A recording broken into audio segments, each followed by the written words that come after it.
Bienvenue à votre magazine Le Point qui reçoit aujourd'hui pour vous Monsieur Ferdinand Cambéré, secrétaire permanent adjoint du PPRD. Avec vous, avec lui, donc nous allons examiner la question de la crise politique récurrente au sein de la coalition FCC-CACH, mais surtout essayer d'évoquer avec lui les pistes de sortie. Merci d'avoir accepté notre invitation. Merci John d'avoir pensé à moi. Je crois que c'est la première fois que je passe dans cette émission. C'est une émission que je suis souvent quand j'ai l'occasion. Et donc je suis parmi les heureux lauréats pour participer à l'émission. Merci, merci. Alors, oui, j'ai dit crise politique. Hier dimanche, je peux me tromper des dates, ça doit être les 15, les 16, je vais vérifier la date. Oui, le président de la République, Félix Antoine Tshisekedi, qui est aussi l'autorité morale, on va dire ça comme ça, du CACH, a reçu, j'allais dire enfin, son prédécesseur, Joseph Kabila, qui se trouve être l'autorité morale, on aime bien ça aussi dans notre pays, du FCC. Et cette rencontre était attendue depuis de longues dates. Et d'aucuns affirmaient déjà, M. Ferdinand Cambéré, que c'était fini entre les deux chefs, que la crise avait atteint un niveau où il n'était plus possible qu'ils puissent s'y rencontrer, et donc nous étions partis pour la gloire. Alors, votre commentaire. Merci John. Je crois que nous avons suivi comme tout le monde que sur le plan politique, il y a eu une rencontre importante entre l'actuel président de la République, que nous, peut-être à tort, nous considérons comme autorité morale du CACH, avec lesquels on est en coalition, et notre autorité morale du CACH, parce que j'ai souvent été avec beaucoup d'amis de l'IDPS qui, eux, n'aiment pas beaucoup utiliser ces vocables autorité morale par rapport à l'actuel président de la République. Enfin, nous concédons, mais au moins cette rencontre elle était importante, compte tenu des questions quand même qui s'est posées au niveau de la presse, au niveau de la société, sur un certain nombre d'actes qui ont été posés et qui ne permettaient pas peut-être à ce que la coalition continue à travailler dans la quiétude, dans la sérénité. Et que donc, pour moi, c'était une rencontre quand même de tous les enjeux par rapport aux deux personnalités, l'actuel président et son prédécesseur, le Raïs Joseph Kabila Kabange, qui est notre autorité morale, qu'ils se parlent. Et même aujourd'hui, dans les médias et dans les réseaux sociaux, vous sentez une certaine sérénité, des crispations, parce que certainement, il faut que cela produise des effets, cela produise des bénéfices vis-à-vis de la continuité du fonctionnement de l'État. Et vous attendez quel bénéfice, par exemple? Non, la sérénité, c'est, comme je l'ai dit toujours, l'article 69 de notre Constitution. C'est le président de la République qui est le garant du fonctionnement harmonieux des institutions. On y est beaucoup revenu. Vous savez, tout ce qu'il y avait comme soubresaut autour du fonctionnement du Parlement. Lorsqu'il faut un parti politique pourtant au pouvoir, pourtant de la coalition qui, comme ça, mobiliser les jeunes gens, notamment les motards, pour aller ceinturer les enceintes du palais du peuple. Vous parlez de l'UDPS, il n'y a pas de mystère à cela. Mais bien sûr, parce que c'était clairement dit et même n'ont jamais nié cela. Et qu'il y a eu quand même une sorte de cohabitation difficile entre les deux forces politiques. Je ne parle pas du gouvernement, là je parle de nous du côté FCC et du côté CACH, sinon IDPS qui organisait des marches pour dire que le FCC n'a pas de majorité au Parlement, que ça n'a été qu'une majorité fabriquée Et nous étions donc obligés de dire que ce n'est pas dans ces jeux-là que nous devons aller pour assurer la population. La population a ses aspirations, légitimes d'ailleurs. C'est pour ça qu'il y a la coalition, pour rencontrer ces aspirations, ces attentes de la population. Et que donc, on a dit répondre que la rue, personne n'a le monopole. Pour le moment, la population nous attend dans ses défis, vis-à-vis de la sécurité, vis-à-vis des problèmes au quotidien, de la santé. Il y avait d'ailleurs, nous étions sous pleine pandémie Covid, sous pleine lutte contre la pandémie Covid. Problème de l'éducation, ainsi de suite. Donc, on a dit aussi organiser des contre-marches qui pour démentir tout ce qui était avancé de l'autre côté. Moyennant biais des banques, comme on le sait. Non, je vous provoque. John, je vous provoque. Les gens qui étaient dans la rue avec les FCC, la discipline dans laquelle nous avions marché, contrairement aux autres, je crois qu'il y a quand même toute honnêteté intellectuelle de ceux-là qui voudraient utiliser cet aspect de choses, qui n'est qu'un moyen de transport pour quelqu'un qui vient peut-être de Maluku ou de Mongafula pour atteindre la ville et ainsi de suite. C'est simplement une malhonnêteté politique. Donc, au moins sur ce plan-là, nous, il y avait comme parti politique quelque chose que nous réclamions du président de la République en tant que garant du bon fonctionnement pour que... Quoi ça, clairement? Oui, le retrait des ordonnances qui nommaient les hauts magistrats, surtout, nous avons beaucoup plus insisté sur les juges, les nouveaux juges qui ont été nommés au niveau de la Cour constitutionnelle, qui faisaient partie de juges constitutionnels en violation de la Constitution parce que... Oui, mais vous, moi je considère que vous attendez certainement, parce que la question que je vous ai posée, c'est qu'est-ce que vous attendez comme... Oui, j'espère que c'est une question qui a été réglée et qui est entre les deux. Oui. Mais je voudrais quand même rebondir... C'est une question qui va trouver des solutions pour nous permettre d'avancer. Lorsqu'on a entendu sur les mêmes réseaux sociaux aujourd'hui qui alimentent tout le monde, c'est vrai, des audios sur un haut cadre du FCC à propos de la mise sous coupe réglée des hauts magistrats dont il devrait s'assurer du respect de ce qu'il lui veut au doigt et à l'œil. Eh bien, on s'est dit, mais finalement, le président Tshisekedi dit, au-delà de la forme, dans le fond, mais c'est bien à propos parce que finalement, ces hauts magistrats ou ces juges, c'était un piège contre lui. Non, ça n'a jamais été un piège. La Constitution n'a pas été écrite, promulguée, d'abord votée au référendum et promulguée, tout en sachant que c'est Antoine Félix qui allait succéder à Kabila. D'abord, il faut que les gens écartent ça. C'est ça son avantage, au fait. Oui. C'est ça son avantage, parce que... Mais on dirait que la loi a été taillée sur Kabila, mais on n'a pas eu le temps de faire des modifications avec Antoine Félix. Donc du coup, Antoine Félix se retrouve avec des pouvoirs énormes qui revenaient à Kabila. Bon, maintenant, il faut savoir négocier pour lui en prendre un peu, mais bon, c'est compliqué. Non, John, ça veut dire que la Constitution, je considère, c'est comme un plan. Comme un plan qui est établi par un concepteur, qui est le peuple congolais, parce que c'est le peuple congolais qui finalement a adopté ce plan au référendum, et qui donc, pour pouvoir bâtir les bâtiments proposés, il faut d'abord bien maîtriser ce plan-là. Sinon, vous allez commencer par la toiture au lieu de commencer par la fondation, ou vous commencez à droite au lieu d'aller à gauche, et finalement, la maison, vous ne l'aurez jamais.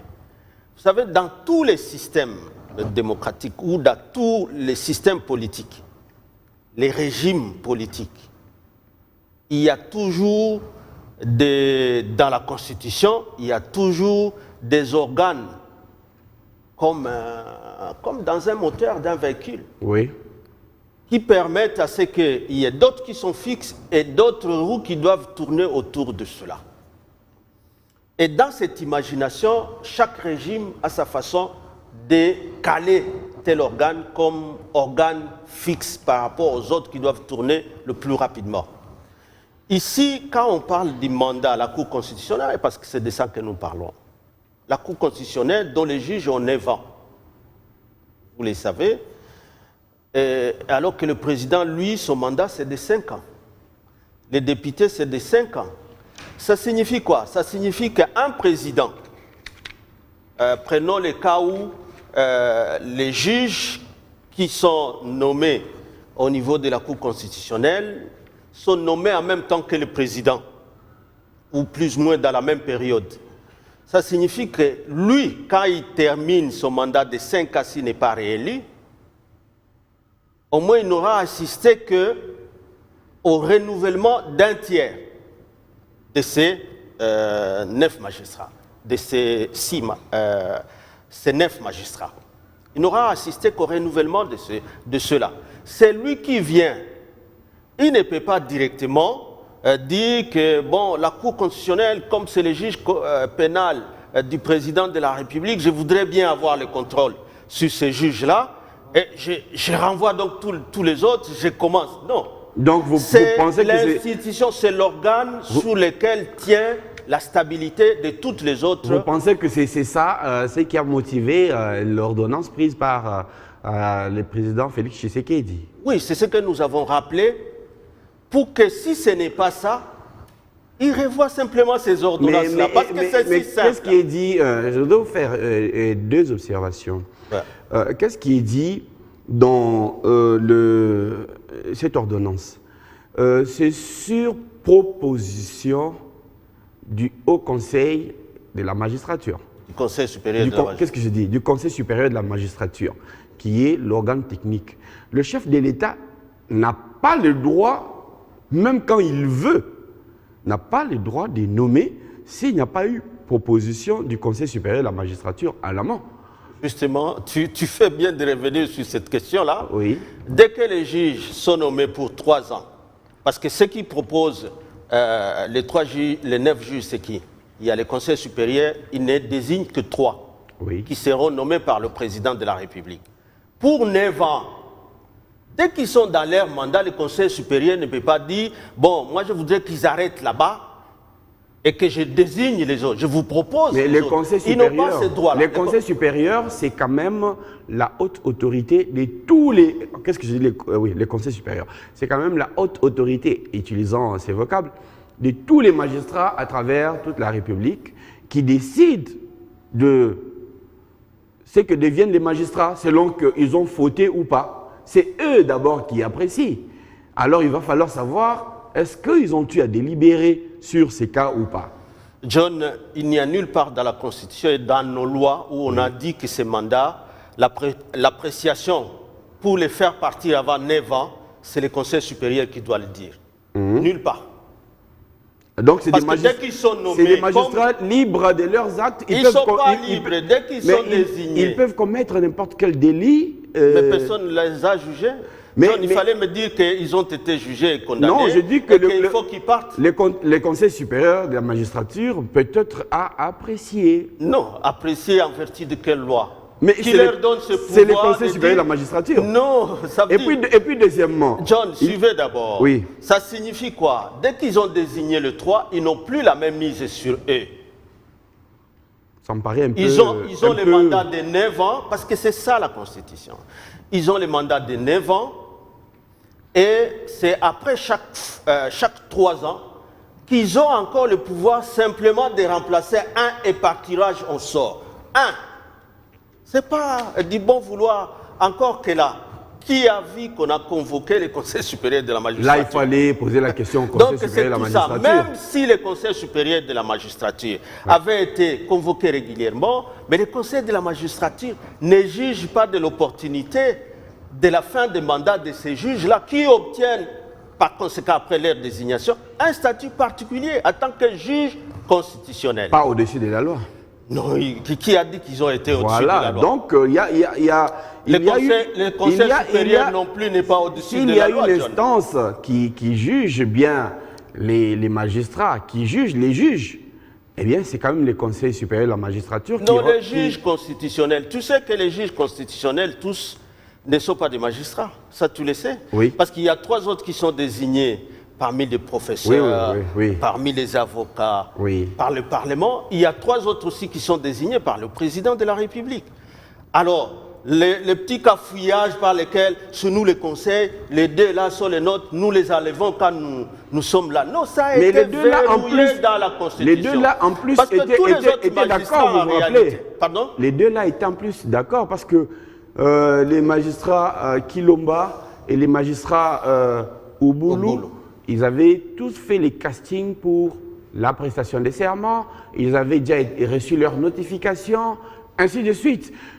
Sauf lorsqu'ils ont été instrumentalisés par les FCC qui leur a dit, mais écoutez, vous avez votre job, c'est ici, c'est de faire sauter Félix Tshisekedi. Mais alors, parce que faut pas quitter... Ah, c'est pas vrai ça. Non, John, j'aime quand votre façon de faire... C'est pas leur job. Je vous ai dit que lorsque les gens disaient que la Constitution était taillée à la taille de Kabila, personne ne savait qu'un jour Félix viendrait. Ce serait Félix qui viendrait après lui. Oui. Et après Félix, il y aura un autre. Si nous avons la même constitution, on lui appliquera les mêmes dispositions constitutionnelles.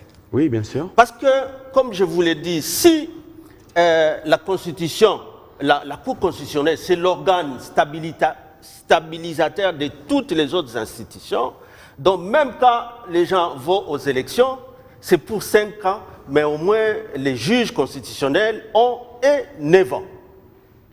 Et on ne les renouvelle que par tirage au sort, et c'est après 3 ans. Ça veut dire qu'un président peut, dans son mandat de 5 ans, ne voir qu'à un seul tirage au sort. S'il gagne un 2e mandat, il verra encore un 2e tirage au sort, et parce que là c'est 10 ans, il peut encore voir à la fin de son mandat un 3e tirage au sort. Donc c'est juste pour stabiliser un régime politique comme le nôtre, qui est un régime aux États-Unis, l'organe qui stabilise les fonctionnements des institutions, c'est le Sénat par exemple. Oui, je vous ai demandé que nous puissions, on mènera la démarche, nous rapprocher du Conseil supérieur de la magistrature pour comprendre qu'est-ce qui s'est passé avec les juges Ouboulou et Kilomba. Et parce que ce n'est pas du chef de l'État, c'est d'abord au niveau du Conseil supérieur de la magistrature que cette décision avait été prise. De 1. De 2, les magistrats concernés étaient bien conscients. Ils ont donc accepté de faire les castings pour la mise en place, non, toi pour la prestation des serments. C'est toi qui dis qu'ils étaient conscients. Mais ils n'auraient pas prendre un avocat. Vous savez quand... Vous savez, non, l'avocat est venu après, mais nous sommes dans la séquence... Le temps de constituer conseil pour défendre ses propres droits. Oui. Parce que moi, j'attends beaucoup ces genres de débats et je me dis, mais pour ces gens... Donc, ils disent, bon, ils ont été chez les couturiers, ils ont été ceci, les castings et tout ça. Mais est-ce que ça fait moins que leurs droits ont été violés en tant que juges qui ont un statut particulier en tant que juges constitutionnels? Qu'est-ce que il faut demander à qu'est-ce que je dis au Conseil supérieur de la magistrature? Non, le Conseil supérieur de la magistrature n'est pas au-dessus de la loi, n'est pas au-dessus de la Constitution. Non, il n'est pas impossible que les magistrats, les hauts magistrats aient fauté. Il n'est pas impossible. Mais en plus... S'il y a eu un conseil de discipline qui les a sanctionnés, alors donnez la décision du conseil de discipline. Mais on ne va pas mettre ça à la place publique. Parler de la décision qu'il y a eu 2 juges qui ont été condamnés, mais pas faire comme ça des préjugés sur sans oublier qu'il y a une forme de promotion. Il était conseiller et puis il est devenu président. Oh là là. Bon, j'ai dit ça comme ça, mais... On parle de ceux-là qui ont présidé des chambres au niveau de la Cour constitutionnelle. J'ai dit ça comme ça, mais ce sur quoi je voudrais que nous nous mettions d'accord avec vous, c'est qu'il y a un acte qui a été posé préalable à l'ordonnance du chef de l'État. C'est bien, cet acte a été posé au niveau... Donc vous pensez qu'il faut justifier la violation, parce que bon, moi, qu'est-ce que j'ai à faire? Non, moi, je dis qu'il y a eu un acte antérieur. De loi, toi qui parles de manipulation, qui dit que c'est le bureau du Conseil supérieur? Parce qu'on n'a pas vu où le Conseil supérieur a été... Nous pouvons rentrer volontiers dans les supputations. Mais bon, alors, moi, je ne vais pas simplement rentrer là-bas. Oui. Les hommes politiques, quand ils posent les actes, ils les assument. Ils les assument. Parce que c'est pour le bien de la République. Ici, nous parlons de la res publica, donc de la chose de tout le monde. La République démocratique du Congo, qui est un État de droit, ça veut dire personne, même l'État lui-même, n'est pas au-dessus de la loi. Oui, le Conseil supérieur de la magistrature, j'ai envie de vous poser l'autre question. Est-ce que le Parlement peut, à votre avis, décider de démettre le chef de l'État? Bon, j'avais suivi cette émission que tu avais avec le professeur Mbata et l'extrait que... Personne n'a dit que c'est le Parlement qui démet le président de la République. Personne. Il n'y a aucun article. Mais ce qui est reconnu comme pouvoir au Parlement, c'est de juger de l'opportunité de le poursuivre. C'est le Parlement qui a ce pouvoir-là. Quand vous lisez l'article 166 de la Constitution, d'abord 163, où on vous dit que la Cour constitutionnelle est le juge pénal du président de la République et du Premier ministre. L'article 164, vous allez voir qu'on définit les infractions, je prends les principales, que la Constitution appelle des infractions politiques. La Constitution elle-même. Il y a pour le président la haute trahison, et il y a pour le Premier ministre outrage au Parlement. S'il ne veut pas répondre, il est invité, il ne veut pas répondre à une question essentielle de la nation, il y a outrage. Parce qu'il est l'émanation du Parlement et c'est normal. Oui. Mais pour le président de la République, lorsque vous allez dans la définition de haute trahison, à l'article 165, on va vous dire que c'est lorsqu'il y a violation intentionnelle. C'est les mots. Quand tu prends la Constitution de la France, on vous dira qu'il y a violation lorsqu'il y a violation volontaire. Donc, il est fait volontairement.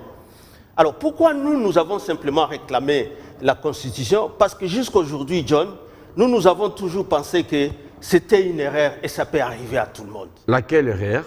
C'est-à-dire de signer et de faire partie les juges constitutionnels qui ont un mandat de 9 ans et les faire partir et vouloir maintenant convaincre les gens que non, nous, on n'a rien à voir là-dedans. Mais vous savez... John, oui. laisse-moi terminer, que nous n'avons rien à voir là-bas. C'est le Conseil supérieur de la magistrature qui nous a proposé. Non, le Conseil supérieur de la magistrature, il sait bien qu'il y a une constitution.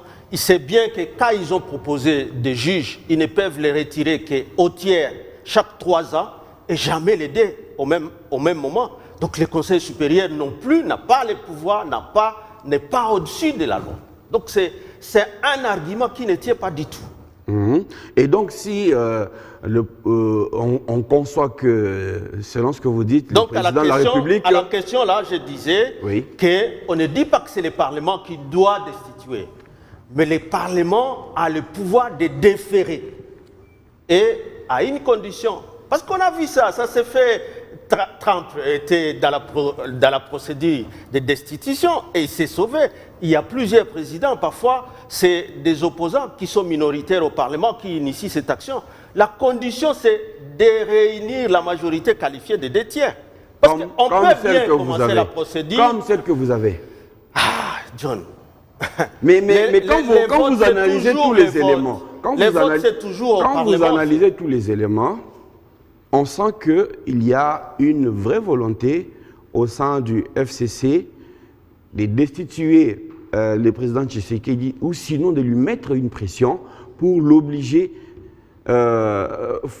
moyennant donc le respect d'un certain nombre de ses exigences, de suivre la ligne de conduite que le FCC va vouloir. Malheureusement, les gens qui raisonnent de qui vous reprenez les propos sont ceux-là qui se disent de son camp, de sa famille. Oui. Parce que nous, c'est un allié, et vous savez que là, chaque fois que nous manifestons, c'est pour soutenir les institutions, à commencer par l'institution président de la République, voyez-vous. Parce que si on nous fait rentrer dans ces schémas-là, parce que c'est l'impression qu'on a, qu'ils n'ont pas peur, même quand on veut aller tout droit vers le mur, on dit nous allons, c'est peut-être un mur en vitre, nous allons mobiliser les gens, ils vont casser les murs. Mais est-ce que la population a besoin de ça?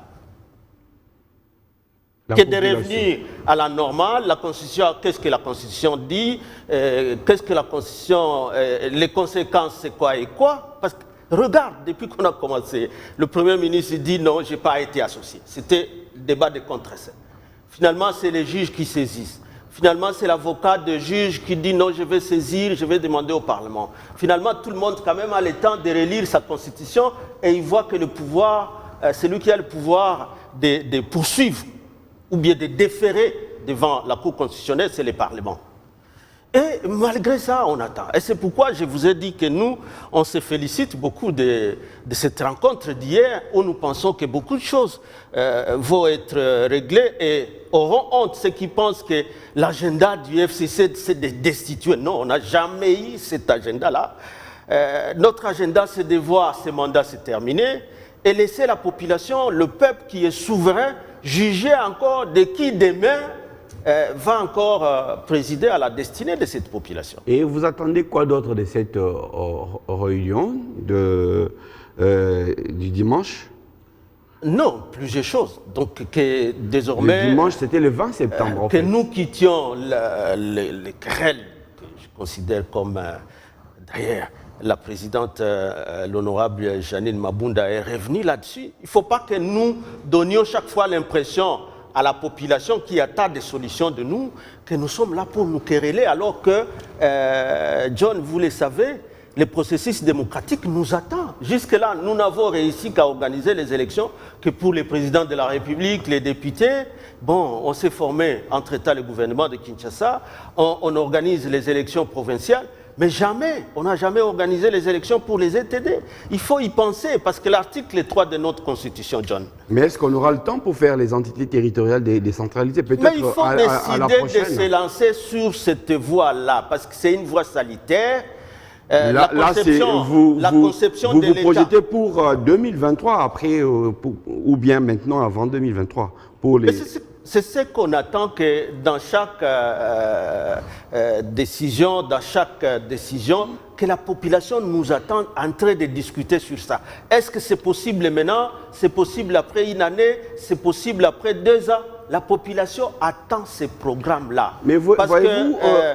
quand nous parlons tout le temps de la restauration de l'autorité de l'État jusque dans nos villages, c'est de ça que nous parlons. Mais est-ce que vos partenaires du cash n'ont pas... Je ne sais pas si vous avez rencontré leurs préoccupations.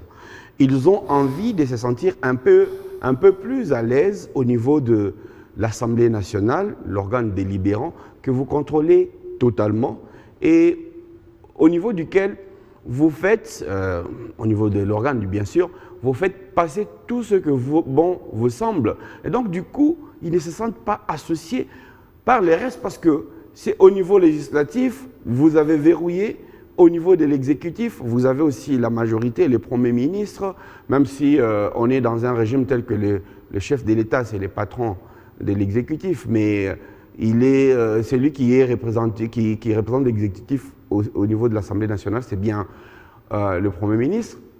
Et donc même à ce niveau-là, vous avez la grande majorité au sein du gouvernement et, j'allais ajouter, systématiquement, les ministres FCC ont reçu mot d'ordre de saboter toutes les initiatives prises par les chefs de l'État selon certaines sources. Alors, est-ce que vous ne pouvez pas rencontrer leurs préoccupations quant à ce?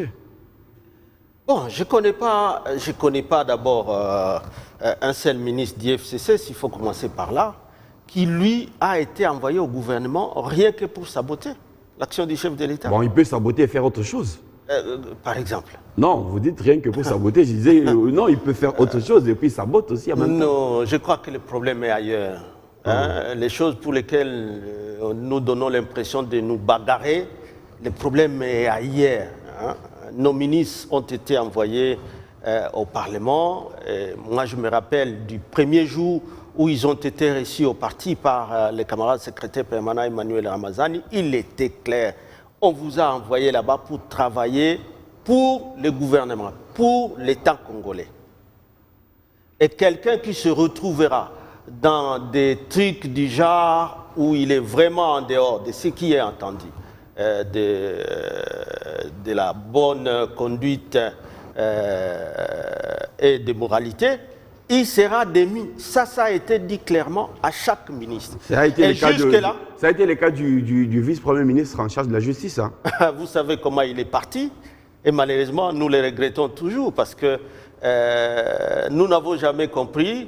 Bon, il y a une mais le pression phénomène autour. Yémei, il y a beaucoup de ministres qui sont là-bas, mais qui ne prennent pas leurs Vraiment, si c'est ordres simplement un du président ministre du Tshisekedi. FCC qui, tout le temps, qui va respirer ou qui va simplement, lorsqu'il est au siège de son parti, appeler Joseph Yémei, qui est l'autorité morale de notre parti, que ça devient ça, bloquer l'action du président, ça m'étonnerait. Ça m'étonnerait, je ne sais pas à ce moment-là, la différence de l'action dont on est en train de parler. Encore que l'action ici, l'action est gouvernementale. Hein, nous avons dit nous sommes dans un système. Parce que beaucoup de gens ne veulent pas. Hein, ils parlent du président comme si on était dans un régime présidentialiste, oubliant qu'un régime présidentialiste comme celui des États-Unis, le président est en même temps chef de l'État, mais il est en même temps chef du gouvernement. Et que c'est à ce titre-là, parce qu'il n'a pas de Premier ministre, que lui est responsable devant ce Parlement, directement. Alors que dans un régime comme le nôtre, lui est irresponsable devant le Parlement. Le Parlement ne peut pas lui faire une motion. L'autre côté de vos propos, c'est mais c'est nous qui sommes responsables. Donc lui, il n'a qu'à se contenter de ses obligations de chef d'État. Mais s'il ne fait pas ça, parce que c'est lui qui a le leadership politique du pays, de l'ensemble du pays. Son leadership, il ne le mène, ce leadership politique, il ne le mène que quand le gouvernement fonctionne bien, c'est lui qui aura le fleur. Oui, mais le Parlement fonctionne bien, c'est lui qui aura le fleur. Quand la présidente de l'Assemblée nationale quand la présidente de l'Assemblée nationale sort les deux baguettes de pain et tient des propos, certains les ont considérés les deux désobligeants à l'égard du chef de l'État. Là, elle vise l'exécutif. Est-ce qu'il avait cité les noms du chef de l'État? Non, il n'a pas cité. Mais la balle est allée dans le camp. Pourquoi lorsque la dame, honorable présidente de l'Assemblée provinciale, dit nationale, nous invitons le gouvernement à œuvrer plus, à trouver des solutions aux questions sociale et économique de la population. Pourquoi on ne voit pas le Premier ministre et on dit non, il a insulté le président de la République? C'est à géométrie variable. Hein. Non, ça va dans tous les sens. Hein. Non, ça veut dire que quelque part, eux qui ont investi le Premier ministre et son gouvernement, je ne vois pas pourquoi, chaque fois qu'eux vont interpeller le gouvernement, par exemple, la sécurité des enceintes, les gens, oh non, pourquoi ils parlent que du Parlement, ils ne parlent pas de la sécurité de l'ensemble.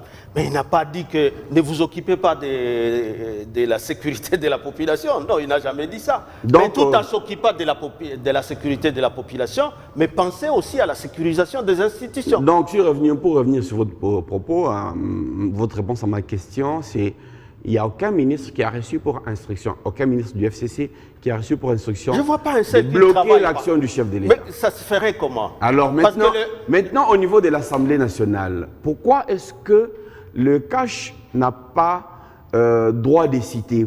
Pourquoi est-ce que le CACH n'a pas pu faire voter des lois qui les préoccupent?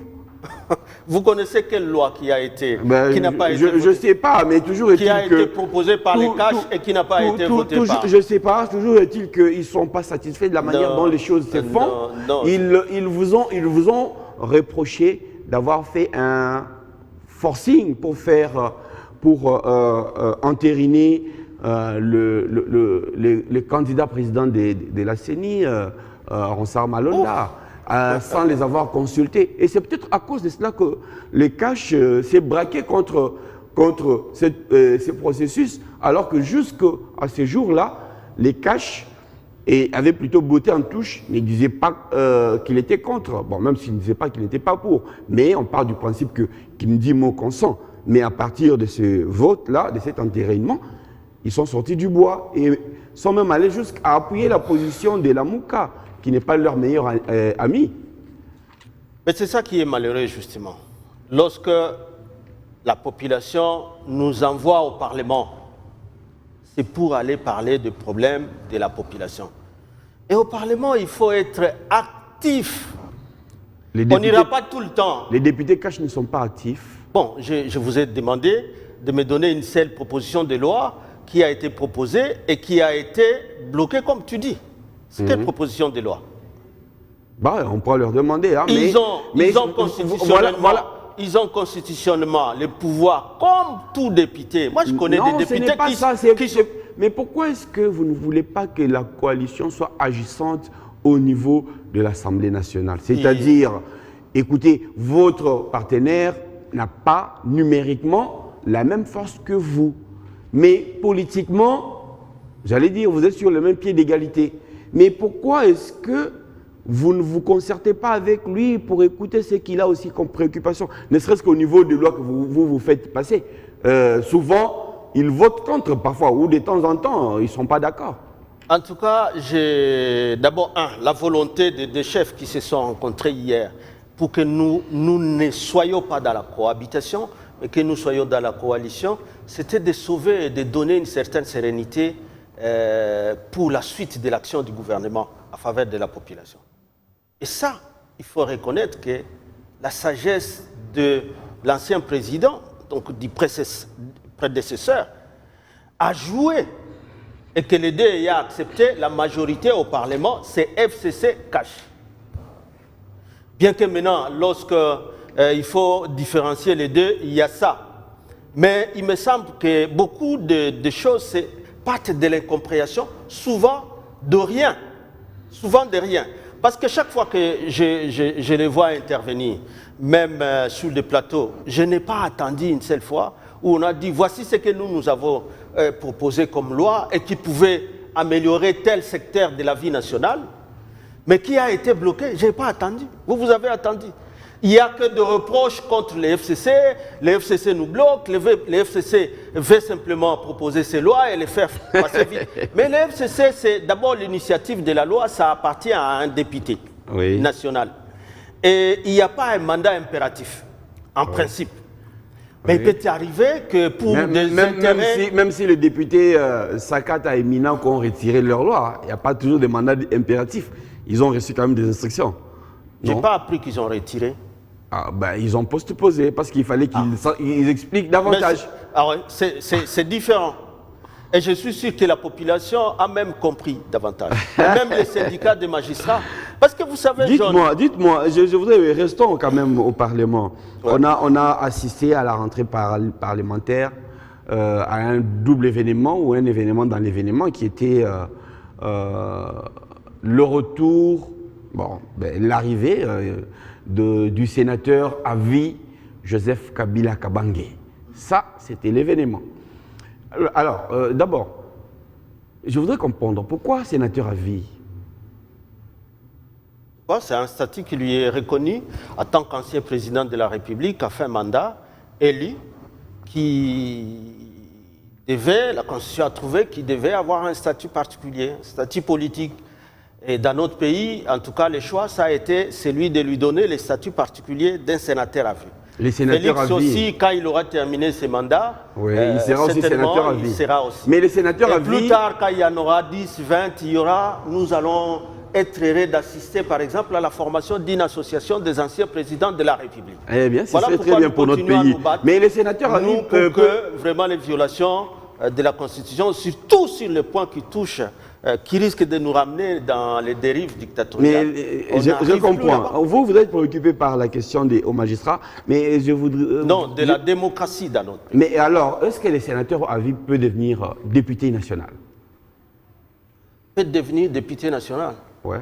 Bon, s'il veut, c'est un mandat. C'est un mandat. Quand on est sénateur, on a les mêmes statuts que ceux-là qui ont été élus quand on est sénateur à vie. Ouais. Alors qu'il a déjà ces statuts-là, aller se soumettre encore à la volonté de la population pour chercher ce qu'il a, je ne sais pas quel intérêt il aura à ce moment-là, parce que lui est à vie. Autant de mandats législatifs qu'il aura, il va les avoir. Lui, il restera mais sénateur. Mais il ne sera que sénateur. Est-ce qu'un sénateur à vie peut devenir chef de l'État? Non, s'il est élu. S'il est élu. S'il est élu, parce que notre article 70 de la Constitution, vous le savez, S'il est élu, comment lui, il est éternellement sénateur. Il n'a pas besoin encore d'aller se faire élire chef de l'État. Non, ça veut dire qu'il y a peut-être trop de confusion. Ce n'est pas parce qu'on est sénateur qu'on n'est plus citoyen de ces pays. Hein. Mais c'est vous qui disiez tout à l'heure qu'il n'a plus besoin de devenir député national. Là, tu parlais de député. Mais parce oui, que là, mais c'est le même mandat. c'est un mandat électif. Mais C'est un mandat électif aussi. Oui, c'est ce que j'ai dit. Le mandat président de la République, c'est au sommet de l'État pour réguler le fonctionnement de l'État et que notre Constitution, l'article 70 est clair. Quand on est élu président, on est élu pour 5 ans, renouvelable une seule fois. Dans d'autres constitutions, comme celle de la France, carrément, il est écrit qu'aucun président ne peut exercer 2 mandats successifs. On ajoute le mot successif parce que c'est important. Il peut avoir 2 mandats par intermittence. Il laisse passer 1 an et puis il revient. Par exemple, maintenant, là, il y a interruption. Les 2 mandats successifs. Donc, les sénateurs à vie peuvent revenir candidat. S'il veut, il a le pouvoir, il a un parti politique qui fonctionne, qui veut reprendre ce poste-là. Les jours qu'on va désigner les candidats, si ça sera encore lui, il sera dans ce droit de le faire. Donc, les sénateurs à vie n'est pas cette personne qui ne peut être que sénateur comme mandat électif pour le reste de sa vie. D'abord, ce n'est pas un mandat électif. Ah ben, parce qu'on lui donne ce statut oui. pour qu'il n'aille plus se bagarrer avec les électeurs rien que pour devenir sénateur ou député. C'est juste là, c'est un statut qu'on reconnaît, d'honorabilité et ainsi de suite. Mais si il veut, d'abord, je ne vois même pas dans les conditions pour être candidat. Quand tu lis dans la Constitution, je crois à l'article 72, où il est dit quelque part que celui qui est sénateur à vie, lui ne peut plus postuler. Ce n'est pas dit. Ce n'est pas dit. C'est pas dit. Alors, est-ce que l'élection du chef de l'État peut connaître une mutation? Il y a quelques années, et elle était à 2 tours, sous le régime FCC, elle est devenue à 1 tour. Et d'aucuns parlent aujourd'hui de plus en plus de le faire au second niveau par les grands électeurs, un peu comme aux États-Unis d'Amérique. Ah, ok. Et ça ne vous gêne pas? Pourquoi ça me gênerait, John? Moi, je pose la question. Parce que je vous dis qu'il y a déjà 3 législatives, nous avons été incapables d'organiser les élections locales. C'est pas normal. Partout, tous ces pays-là, quand on organise les élections, on pense d'abord, parce que les fondements de l'État, c'est la base, c'est le pouvoir local. Et le président de la République n'est qu'au sommet. Alors, il est resté dans la tête de beaucoup de Congolais que lorsque vous avez un président, ça doit être un tout-puissant qui va trouver les solutions pour tous les problèmes de la... Même le problème de votre rue. Même le problème de votre propre rue. Oui. Et ça, c'est une mauvaise conception. Les gens comme... je paraphrase l'honorable Janine Mabunda qui, quand on lui posait, je crois, la question si Stop Congo, il dit non, vous êtes tous restés les petits-fils du maréchal Mobutu. Parce que vous ne voyez qu'un président tout-puissant au sommet de l'État. Alors que lui, c'était vraiment un régime présidentialiste. Il n'avait qu'un commissaire d'État, il n'avait pas de premier ministre. Donc il était en même temps les deux, même si de temps en temps on appelait ça semi-parlementaire, semi-présidentiel. Mais John, moi, ce débat-là, je suis simplement étonné que les gens ne puissent pas capitaliser. C'est un débat de fond. Il faut que les gens en discutent froidement. Parce que, je vais vous donner un exemple. Parce que ce qu'ils disent, pour la plupart, ils disent qu'un président élu au second degré, ça sera un président qui n'a pas de légitimité. Un président faible. Un président faible, et que donc, par conséquent, il ne saura pas répondre peut-être aux attentes de la population. Je dis c'est faux. Je commence par les États-Unis, qui votent aussi leur président au second degré.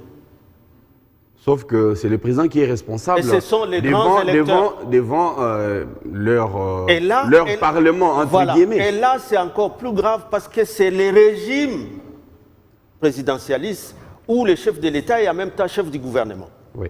Donc, qui répond en même temps devant le Parlement. S'il y a des questions, c'est à lui directement qu'on les pose. Ce qui ne sera pas le cas dans l'exemple que vous évoquez. Donc, oui, c'est là où on réclamerait plus une sorte de légitimité. Oui. Ça serait là-bas.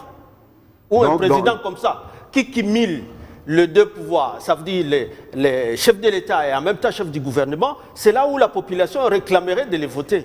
Encore que c'est toujours un faux débat à ce niveau-là. Parce que même en France, c'est un débat qui existe. Nous, à ce niveau-là, on a un peu imité, parce que personne ne peut inventer la roue, on a un peu imité la France.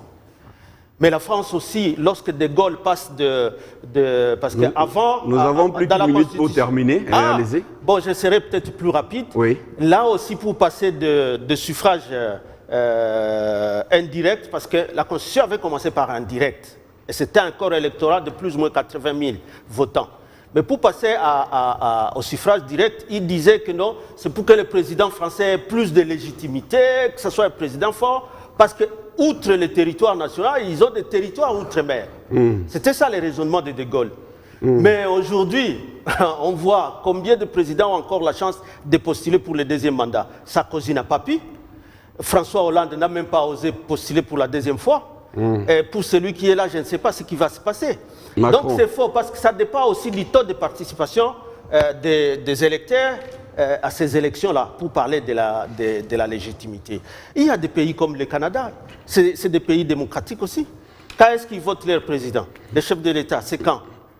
C'est encore la reine qui est très très loin, qui est là. Je crois que l'important ici, c'est que la démocratie fonctionne, le gouvernement et le Parlement, et que la population ait la chance d'avoir ces parlements qui secouent de temps en temps, comme en Allemagne, comme partout, et on ne me dira pas que les présidents qui sont là sont illégitimes.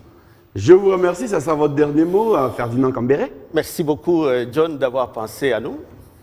Bien, merci à vous, chers téléspectateurs. Le débat continue.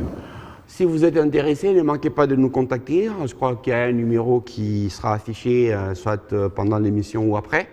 Et donc, on vous recevra pour la prochaine fois. Au revoir et à très bientôt.